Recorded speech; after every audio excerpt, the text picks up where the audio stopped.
A inicios del siglo XX, se puede detectar en Costa Rica una presencia cada vez más importante de mujeres que retan los estereotipos convencionales de la feminidad pasiva y todo lo que no sean cunas y fogones. En ese despertar, las mujeres, como lo habían hecho desde siempre, echaron mano a una multiplicidad de herramientas que les permitió abrirse camino en espacios que solo se consideraban aptos para los hombres, en el espacio de lo público, lo externo al hogar. Las nacientes y al principio moderadas posibilidades educativas de los inicios del siglo fueron una de esas herramientas que permitieron a algunas mujeres abrir una compuerta que ya nadie pudo volver a cerrar. La educación fue, para quienes pudieron acceder a ella, un vehículo que potenció el deseo de trascender, de romper esquemas, de cambiar el mundo, de volar. Durante buena parte del siglo XX, la educación de las mujeres se concebía en función de los hombres. Quiero decir, no se las categorizaba como seres autónomos que deben educarse por sí mismas y para sí mismas, sino para que el país tuviera los grandes hombres que debía tener, los sacerdotes que debía tener, los hijos fueran buenos, etc. En otras palabras, a las mujeres se les educaba para que fueran mejores madres, mejores esposas, mejores amas de casa. Pero hubo valientes que se colaron a pesar de las advertencias, no siempre explícitas, de prohibido el paso, porque a un ser humano se le puede impedir que lea, que entre a un aula, que se inscriba en un curso, pero no se le puede vedar el pensamiento, la meditación, la capacidad crítica o la esperanza. Las mujeres aprovecharon algunos portillos abiertos, unas, en efecto, para mejorar su capacidad de apoyo al poder masculino, pero otras, las más poderosas, para saciar una sed interior de conocimiento y un profundo deseo de cambiar el rumbo desigual que les tocaba vivir como mujeres. Las mujeres que se atrevían a romper con esa situación existente tenían que enfrentarse primero a su propia familia, porque la familia sentía que las protegía cuando las inducía a dedicarse solo a faenas domésticas. ¿Por qué? Porque se entendía que la vida activa, la vida en la calle y la vida pública era una vida muy difícil, muy ardua, y las mujeres no tendrían la capacidad suficiente, ni emocional, ni intelectual, ni de ningún tipo, para afrontar estas situaciones. Y así fue como, buscando propiciar un mejor desempeño femenino en las tareas en ese entonces denominadas propias del sexo, la cultura dominante inadvertidamente le abrió paso a lo que con tanto empeño durante siglos había intentado evitar: la verdadera liberación de las mujeres, que no dependía de quebrar puertas o romper ventanas para salir del encierro doméstico. Dependía de quebrar moldes y romper estereotipos para salir de los encierros mentales. Romper con esos estereotipos para una mujer podía significar, a no ser que tuviera una familia muy comprensiva, muy anuente, cosa que era muy difícil de encontrar, significaba que se enfrentaba a toda una concepción de la feminidad. Era romper muchas normas, era atreverse mucho, era ser severamente sancionada. Incluso se entendía que podía poner en peligro los mismos conceptos de honorabilidad de la familia y de las mujeres. Por lo tanto, en realidad corrían un gran riesgo cuando se enfrentaban a eso y conseguían cumplir con su vocación, con su interés, con sus expectativas y sus esperanzas.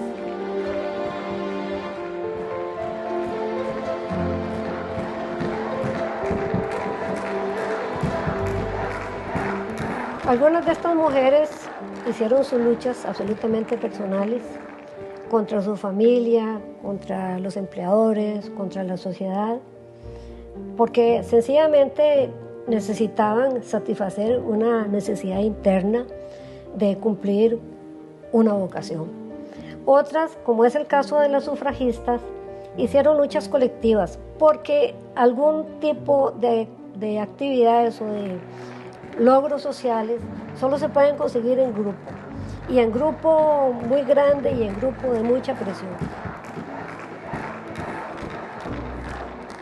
En este documental hemos elegido a 8 destacadas mujeres que, en diferentes campos, entre la censura y la sorpresa de una sociedad conservadora, se atrevieron a dar el paso y lograron trazar caminos diferentes y mostrar distintas maneras de ser y de vivir. Una fuerte voluntad, una necesidad interior de satisfacer sus propias demandas de vocación y una capacidad de lucha que sin duda tuvieron todas y que las convierte por eso en especie de tal vez de íconos o de mujeres simbólicas de ese quehacer contracorriente que en mayor o menor grado todas ellas lograron desarrollar. Su pensamiento crítico y su solidaridad, su sororidad, las hacen seres excepcionales. De ellas somos deudoras las mujeres de hoy y a ellas rendimos tributo al intentar recuperar la historia de este país desde otro lugar, desde otra mirada, desde aquello que durante décadas ha sido invisibilizado.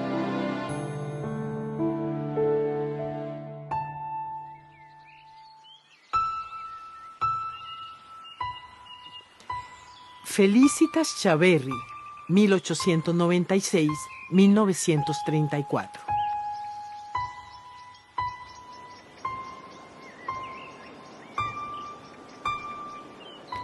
En otros países, las mujeres empezaron a asistir a las universidades disfrazadas de hombres.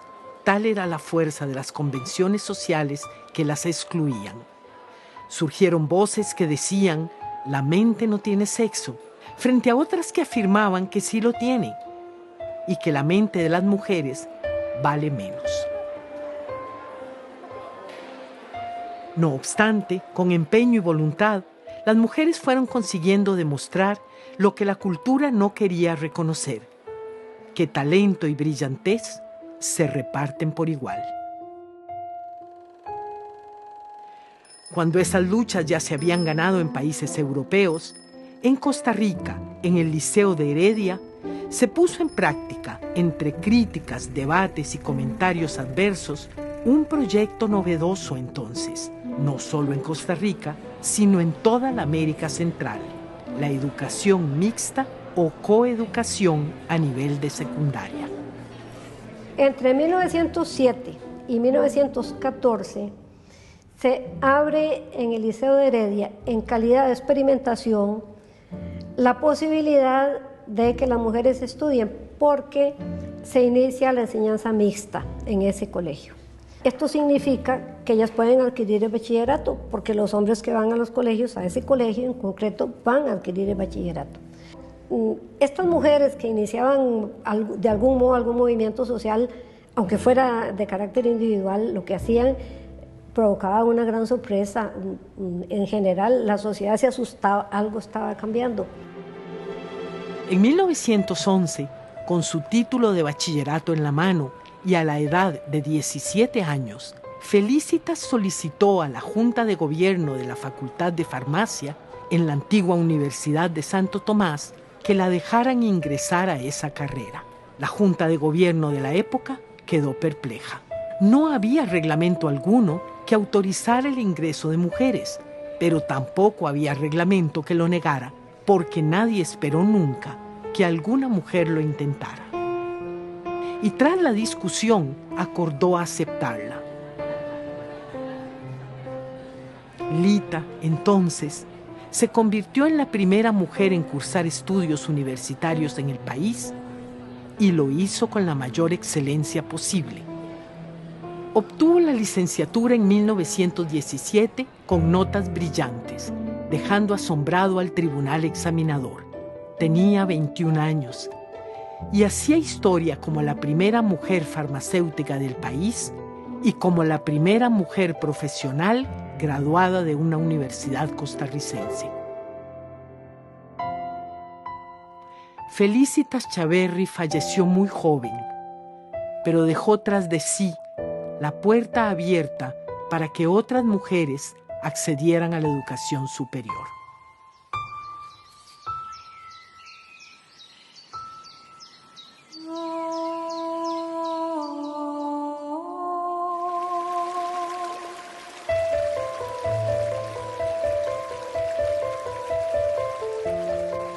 Ángela Acuña Brown, San José, 1892-1983.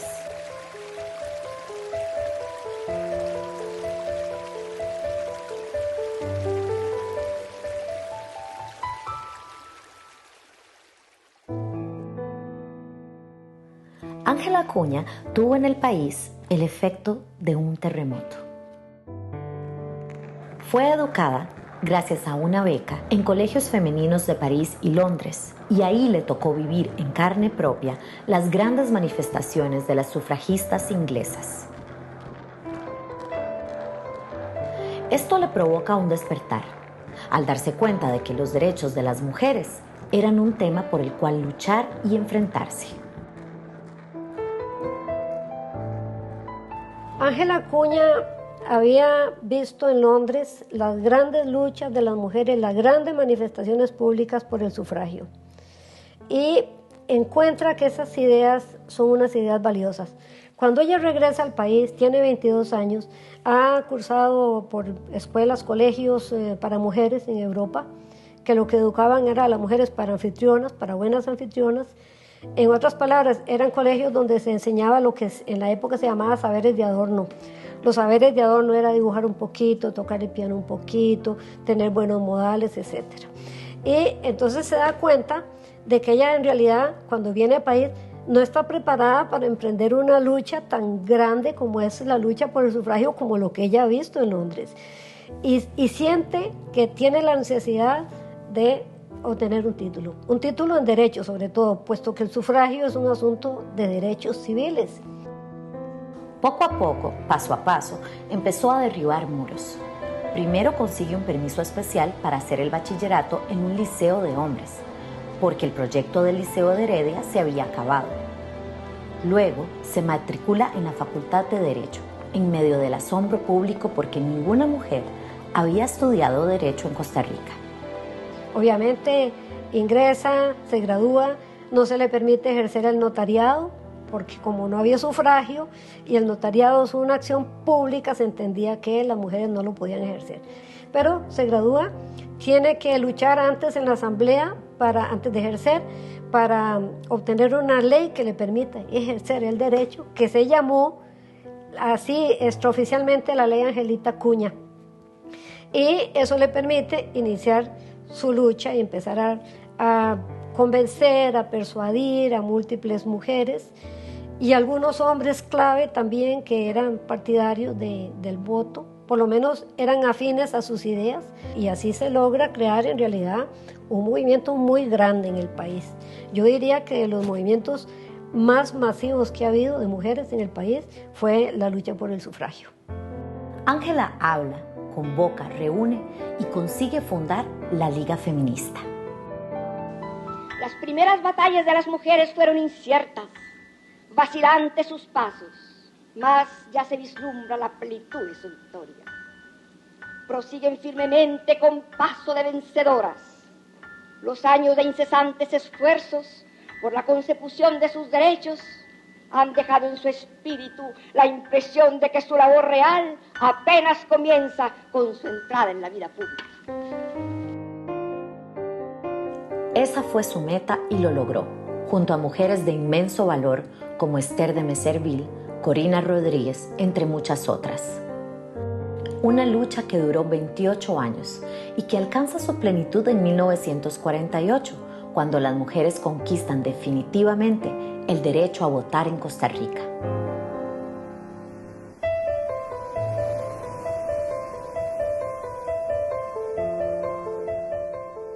Ángela sabía que las mujeres unidas constituyen una fuerza muy poderosa.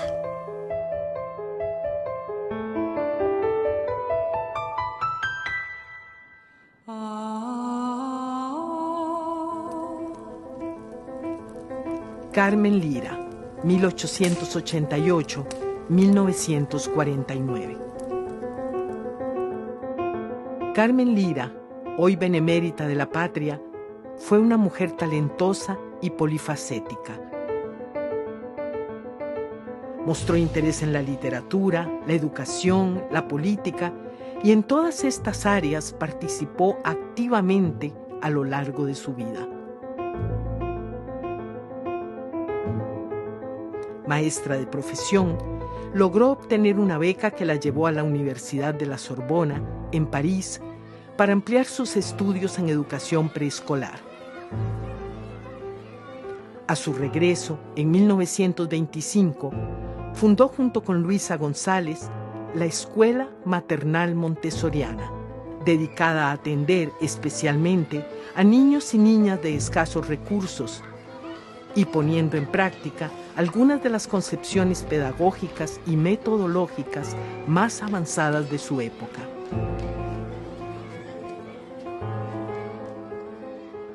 Como escritora, Carmen Lira es la iniciadora de la narrativa infantil en Costa Rica. La inmortalizan sus cuentos de Mi tía Panchita, aunque también escribió libros escolares, novelas, ensayos, artículos y teatro. Un día supimos que Pastora había muerto.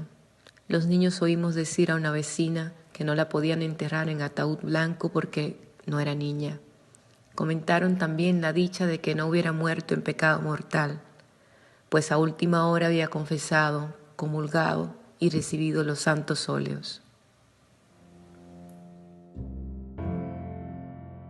Ella es humanamente sensible a los problemas que el tipo de hogar de la época, a los abusos que ese tipo de hogar daba pie. Y por ejemplo, en uno de sus cuentos, Ramona, la mujer de la brasa, este personaje femenino es conmovedor en el despojamiento que sufre. Yo considero que este cuento es una especie de denuncia de ese hogar que permite ese abuso sobre las mujeres, permite despojarlas en esa época, no solo de su techo, de su casa, permite despojarlas de sus hijos y dejarlas como deja este hombre en el cuento a esta mujer, con un fogón y unas brasas, y eso es todo lo que le queda. Pero son su sensibilidad y afán de justicia los que la llevan a involucrarse de lleno y a ocupar una posición de liderazgo innegable en los movimientos sociales más importantes de su época. Ferviente opositora a la dictadura de los Tinoco, fue una de las lideresas de la célebre marcha de protesta que, tras un enardecido discurso suyo, desembocó en la quema de los periódicos La Información y La Prensa Libre, voz del gobierno y la derecha de entonces.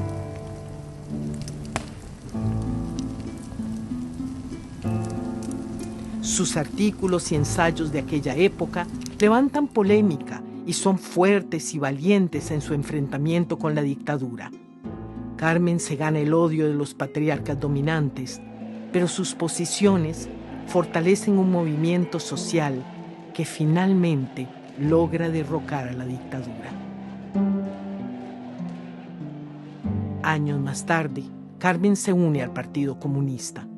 Funda el Sindicato Único de Mujeres Trabajadoras e inicia una organización de maestras en concordancia con los ideales sociales y de justicia que siempre persiguió para la clase trabajadora.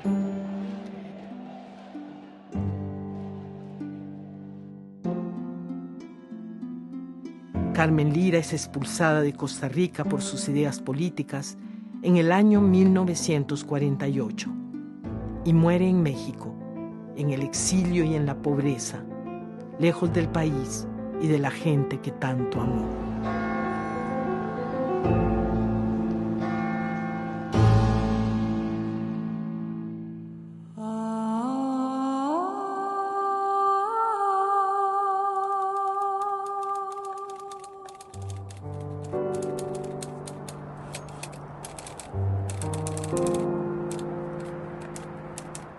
Yolanda Ureamuno, 1916-1956.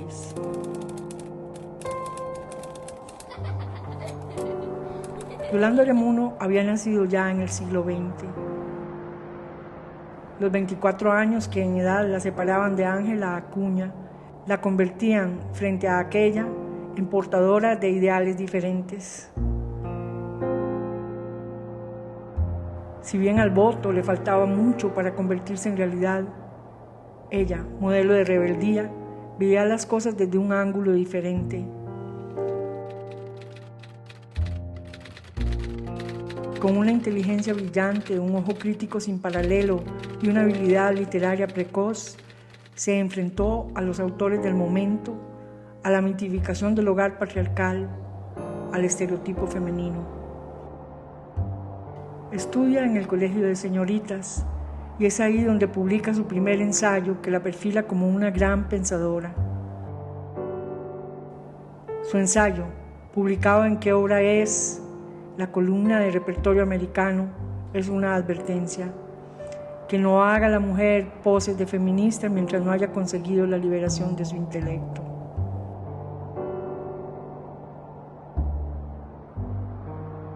Yolanda también critica a las sufragistas porque pensaba que la libertad de las mujeres no venía de la mano con el voto, sino con la autoestima, y no sería un hecho mientras no cayéramos en la cuenta de ser capaces de pensar, juzgar y razonar en la misma proporción que los hombres.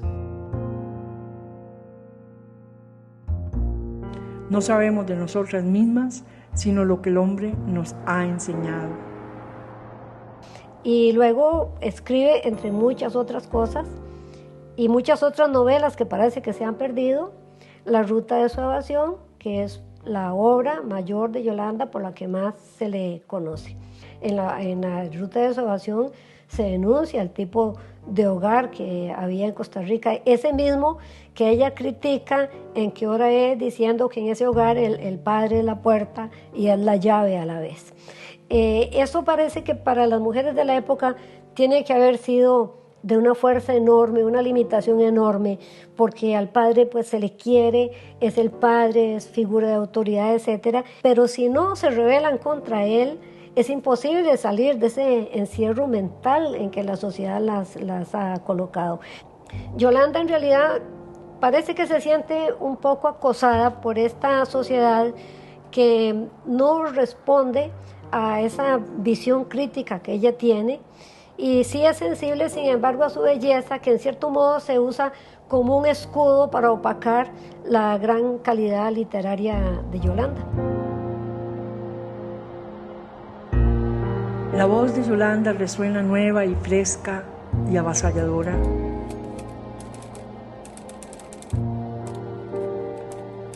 Yolanda aboga por el desarrollo de una personalidad y un espíritu de solidez tal que convierta a las mujeres en compañeras y no en esclavas, acusadas o encubiertas del hombre.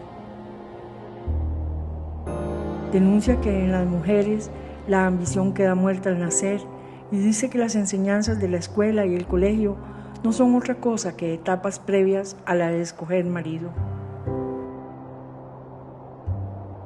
Describe una familia en la que el padre tiene una autoridad desmesurada, en la que la mujer está sujeta a la obediencia y el respeto y a la tutela intelectual y moral a perpetuidad.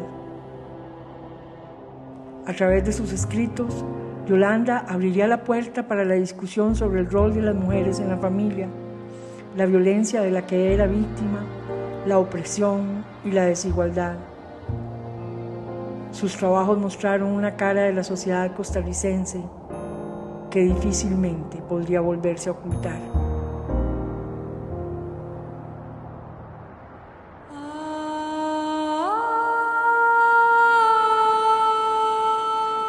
Yvonne Kleist-Spulders, 1906-1994.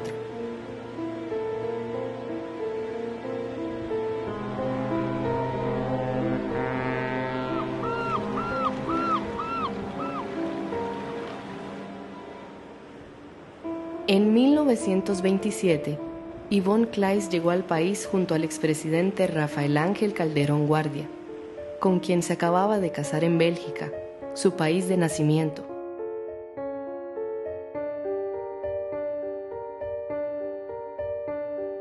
Yvonne se educó en los mejores colegios de Europa. Era una mujer enormemente capaz, brillante intelectual y fina conocedora del arte. Dominaba el inglés, el francés y el castellano, lo que le permitió, al momento de convertirse en primera dama, ser más que un apéndice decorativo de su esposo, que era el rol esperado para ella en esa época. Yvonne tuvo, en cambio, una relevancia política a lo interno y externo del país que no había sido vista anteriormente en una primera dama. De hecho, el Ministerio de Relaciones Exteriores de Costa Rica la considera como la primera mujer en realizar labores de diplomacia para el país.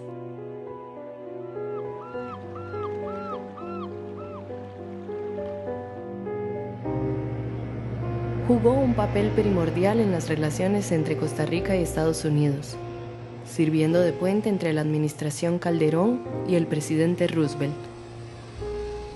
Además, desempeñó un papel fundamental en el establecimiento de la sede del Instituto Interamericano de Ciencias Agrícolas en el país.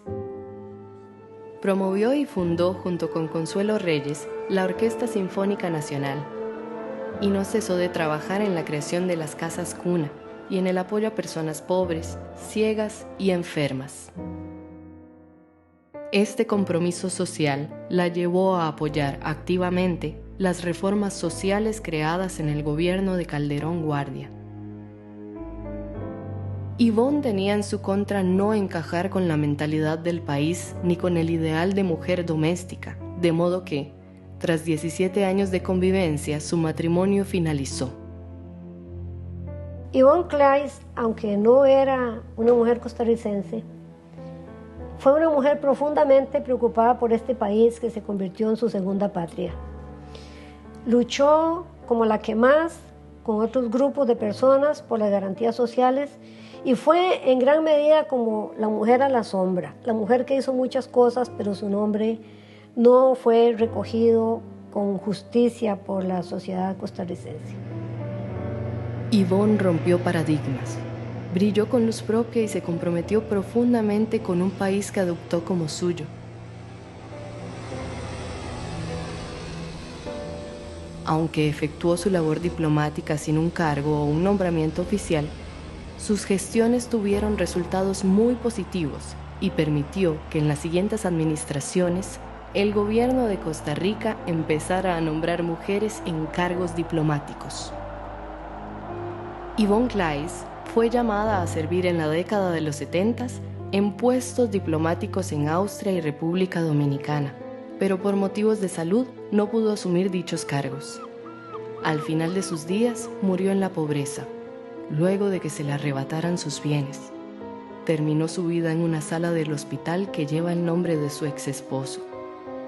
Y antes de morir, se la oyó decir en francés: "Hice todo lo que pude".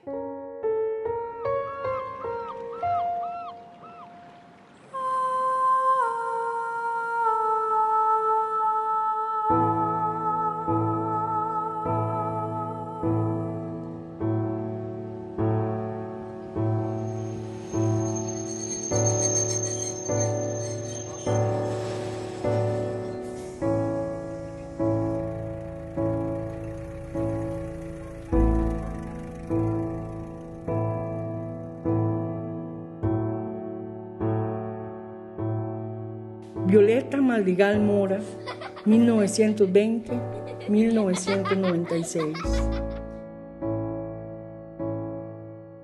Unos pocos años más joven que Yolanda Oreamuno, Violeta Madrigal Mora tiene que luchar en su primera juventud, como hija de familia que era, precisamente contra ese núcleo familiar que Yolanda describió como pequeño y cerrado al exterior.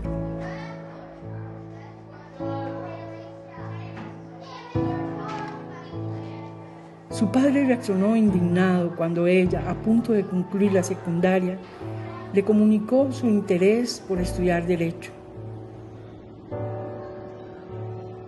En principio, él no estaba dispuesto a permitir a su hija estudiar una profesión de hombre, pero finalmente se dio. Violeta es una mujer permanentemente activa que consigue prácticamente todo lo que se propone en contra de todo lo que se oponga. O sea, contra los estereotipos, contra los deseos de la sociedad, los de su propia familia. En ese sentido es una mujer absolutamente ejemplar. Con el afán de adquirir experiencia en su campo, Violeta gestiona un trabajo como meritoria en un juzgado y comienza su ejercicio laboral. Sin embargo, pocos meses después, el presidente de la Corte ordena su despido con el argumento de que en toda la historia del Poder Judicial nunca había trabajado una mujer y esa sana costumbre no se podía perder. El director de la Corte la despide porque considera que es un mal ejemplo que una mujer está trabajando en la Corte. Es un mal ejemplo para las mujeres. Más adelante, Violeta toma la decisión de suspender sus estudios, pues se casa y tiene 5 hijos. Se enfrenta a un divorcio y a la necesidad de sostener a su familia como jefa de hogar, pero esto no impide que finalmente logre titularse como abogada con honores. Violeta toma la decisión entonces de hacer un ejercicio liberal de su profesión, montando su propio bufete. Está decidida a compaginar su vida privada y su ejercicio profesional, por lo que supervisa y apoya la educación de sus hijos en una habitación adjunta a su oficina, mientras ella trabaja. Desde allí dedicó incansables esfuerzos a trabajar, la mayor parte de las veces sin paga, por las mujeres maltratadas o abandonadas, convirtiéndose en experta en lo que ahora se conoce como derecho de familia.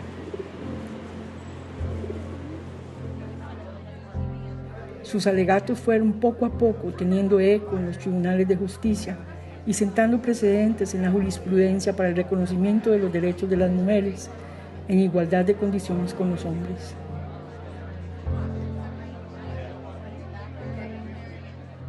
Violeta tiene una acción social importantísima en la corrección de los códigos para que la situación de las mujeres cambie. En otras palabras, ejerce un activismo también dentro de su profesión. La tenacidad y excelencia profesional de Violeta Madrigal le permitió alcanzar puestos importantes en la función pública. Por ejemplo, miembro de la Junta Directiva del Banco Anglo, lo que la convierte en la primera mujer en la historia en ocupar un cargo similar. Fue también representante de Costa Rica ante la Comisión de la Condición Jurídica y Social de las Mujeres en Naciones Unidas y tuvo muchos otros cargos de gran responsabilidad. A partir de su experiencia, Violeta no cesó de abogar públicamente por la paridad en los puestos políticos, una lucha que aún no hemos alcanzado. Si el 50% del electorado es femenino, los puestos deben ser dados a las mujeres en un 50% y, por supuesto, no en el 50% de los puestos más bajos, sino en todos los puestos. No es una utopía lo que yo propongo, sino un acto de justicia al que se llegará más tarde o más temprano. El ejemplo de Violeta es un ejemplo de una mujer realmente simbólica para las mujeres en cuanto a poder a pesar de todo. Luchadora incansable por los derechos de las mujeres, los niños y las niñas, en ámbitos tan diversos como la familia, el empleo y la participación política, Violeta caminó a paso firme y sin duda marcó su huella.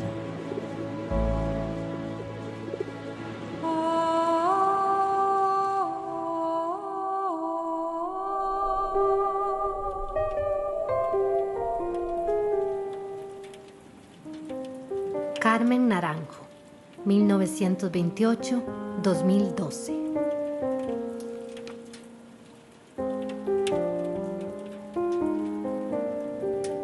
En 1928, en Cartago, nació Carmen Naranjo, quien llegaría a destacar en el campo político y de la cultura nacional, convirtiéndose en un referente en dichos ámbitos. Quienes han escrito sobre ella la describen con calificativos como adelantada, subversiva, segura de sí, inteligente, discreta, de claras opiniones, fuerte y frágil a la vez, y se la define por su sencillez y humildad. Una vez le preguntaron a Carmen Naranjo quién le hubiera gustado ser si no hubiera sido ella misma. Y respondió con absoluta seguridad: me habría gustado ser Carmen Lira. Porque Carmen Lira era una mujer socialmente sensible que tomó partido por los oprimidos de la sociedad. Ese rasgo de Carmen Naranjo, ese síntoma también de humildad, porque ella era también una gran escritora, me parece que la ponen precisamente en su plano humano, plantada en la tierra, tal cual era Carmen Naranjo. Como escritora, fue audaz y pionera. Decía creer en la literatura comprometida y de denuncia, aunque esto suponga una fama de autora difícil, como la suya. No obstante, afirma que el trabajo creativo no se debe dejar en marcos de oro, sino hacerlo para el país, del cual es patrimonio.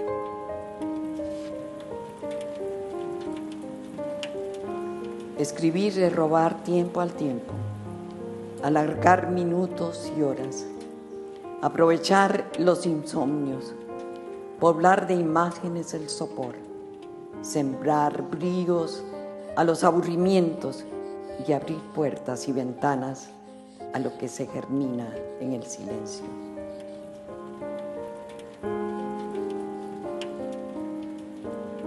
A Carmen se le acercaba a mucha gente, mantuvo talleres literarios, que eso fue parte que de ella no se ha hablado mucho, durante muchos años para enseñar a otras gentes a escribir. Vivía rodeada de estos alumnos suyos que la amaban como a una madre y la siguen amando como a una madre.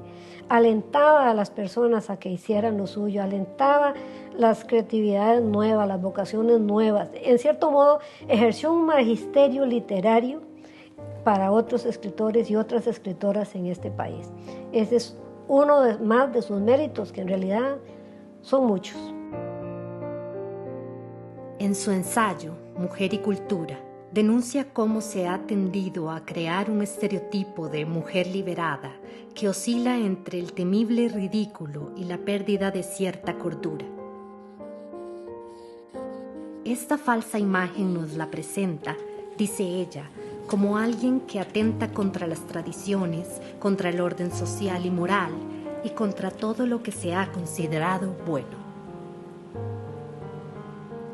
Creo que Carmen es emblemática también entre las mujeres de Costa Rica por todo su aporte, porque puso su inteligencia, su valor, su sencillez, puso toda su personalidad en realidad al servicio no solo de su propia obra, sino de una obra más trascendente, que la trascendiera a ella, que fuera más allá de ella, que educara a otras personas a pensar, a disentir, a vivir y a ser. La obra de Carmen Naranjo no se limitó a su faceta de escritora de gran relevancia, sino que también destacó en la función pública. Entre otras cosas, fue embajadora de Costa Rica en Israel y ministra de Cultura. Cuando la investigadora Grace Prada le pide una recomendación para las mujeres del nuevo milenio, ella responde: estudiar, perfeccionarse en cada cosa que hacen, no contentarse nunca con decir aquí acabé.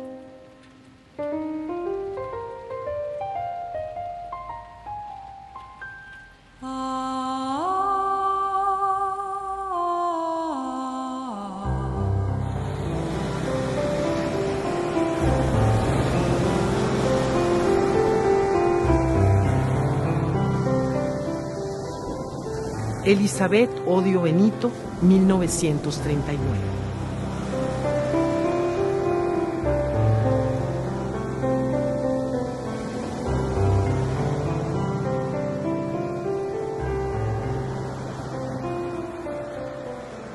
Elizabeth Odio, brillante y poderosa en sus posiciones y argumentos, ha logrado alcanzar puestos de la mayor relevancia a nivel nacional e internacional, destacándose por su impecable trabajo y profundo compromiso con quienes más la necesitan.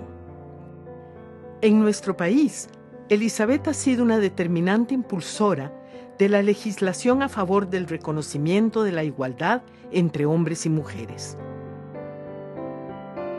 Fue la primera profesora en impartir lecciones en la Facultad de Derecho de la Universidad de Costa Rica, ministra de Justicia y Gracia y también ministra de Ambiente y Energía, así como segunda vicepresidenta de la República.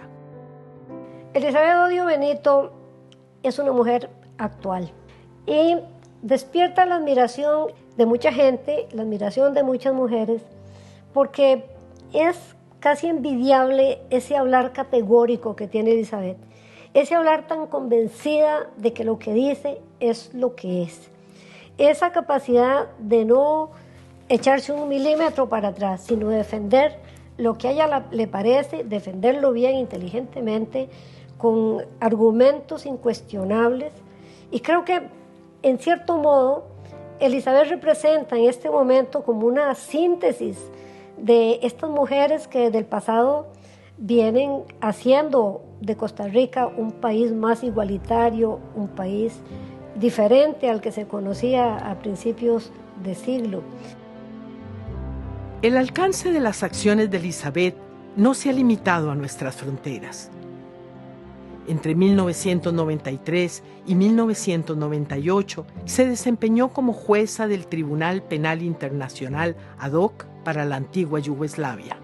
Allí escuchó los horrores de las violaciones sexuales de mujeres como estrategia de guerra, relatos que la marcaron profundamente y frente a los cuales tomó una posición clara. Constituían crímenes internacionales y por lo tanto debían ser así juzgados y castigados. No eran solo las de Bosnia y Herzegovina por ser musulmanas, eran también las croatas católicas y las serbias ortodoxas, todas simplemente por ser mujeres. Eran miles repitiendo el patrón histórico de que en cada conflicto armado, en toda guerra, desde el principio de los siglos, las mujeres éramos el botín de los hombres, un crimen de guerra cubierto por la impunidad histórica de milenios. Esa claridad en sus posiciones la llevó a recibir el apoyo de más de 2.000 organizaciones del mundo entero al ser postulada como jueza ante la Corte Penal Internacional. La jueza Odio Benito jamás traicionó ese apoyo y durante su período en dicha corte impulsó el reconocimiento de los derechos de las víctimas y de la violencia sexual como un crimen de guerra.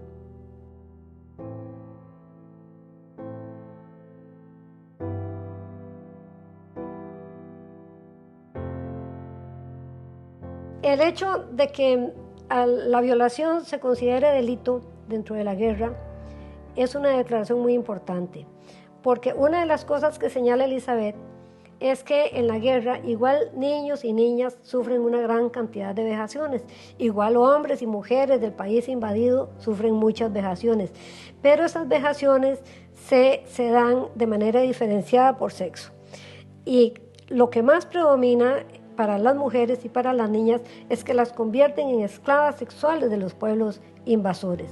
Eso marca una diferencia muy notable. Los países deben tenerla en cuenta porque eso es parte también de la dominación patriarcal.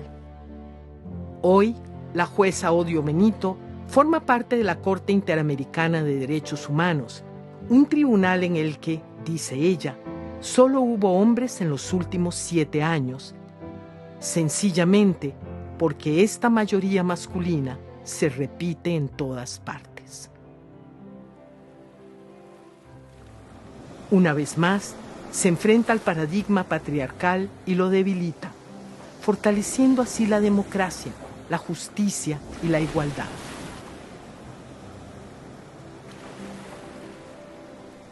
Elizabeth Odio le imprime una dimensión de género a la justicia, al hacer evidente que el principio de igualdad no lo alcanzan de manera similar hombres y mujeres, y para que sea efectivo, deben tomarse en cuenta las especificidades de cada género. Tal es su innegable aporte al desarrollo de la conciencia planetaria.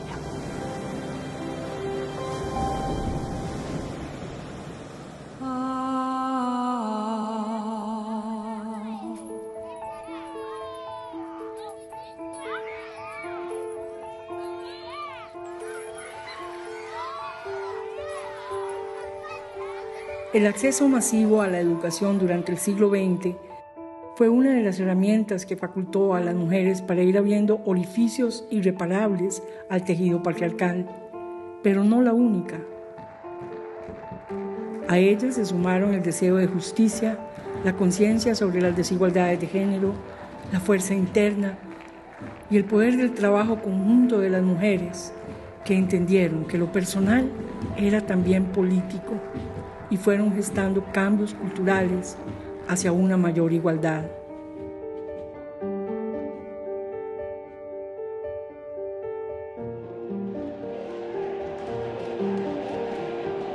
En Costa Rica, esta lucha alcanza uno de sus principales hitos en 1990, con la aprobación de la Ley de Promoción de la Igualdad Social de la Mujer, la cual obliga al Estado a promover y garantizar la igualdad de derechos entre hombres y mujeres en todos los campos y a velar por que las mujeres no sufran discriminación por razón de su género.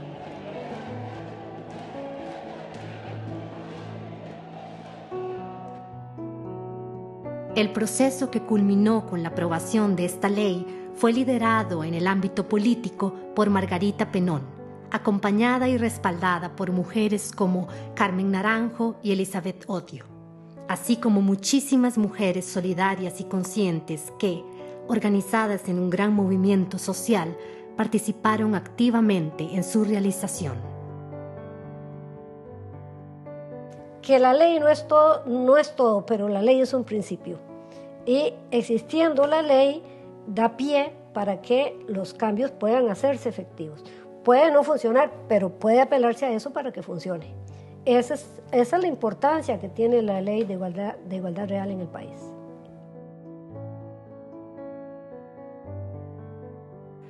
Una característica común une a las 8 mujeres cuyas vidas y avatares hemos expuesto aquí. Todas ellas, de una u otra manera, han roto los moldes que las limitaban y han denunciado la desigualdad de la sociedad en la que les ha tocado vivir. Felicitas Chaveri, primera graduada universitaria.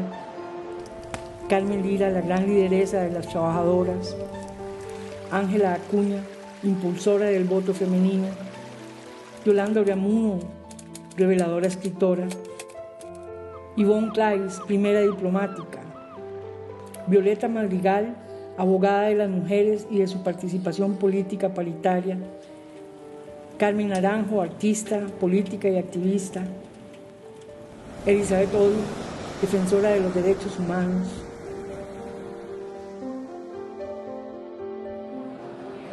Gracias a su esfuerzo y compromiso con nuestra sociedad, se cimentaron las bases para que las mujeres del siglo XXI sigan desarrollando su pleno potencial y luchando por un lugar igualitario y de paridad en nuestro país.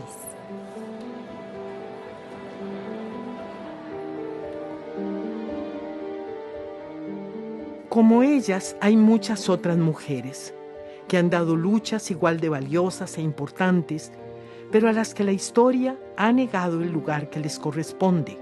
Mujeres indígenas, afrocostarricenses, mujeres jóvenes, campesinas, mujeres con discapacidad, mujeres fuertes y decididas a romper los muros del encierro mental, a aferrarse a la esperanza de encontrar otra forma de ser mujeres en lo público y lo privado, en el diario vivir y la trascendencia.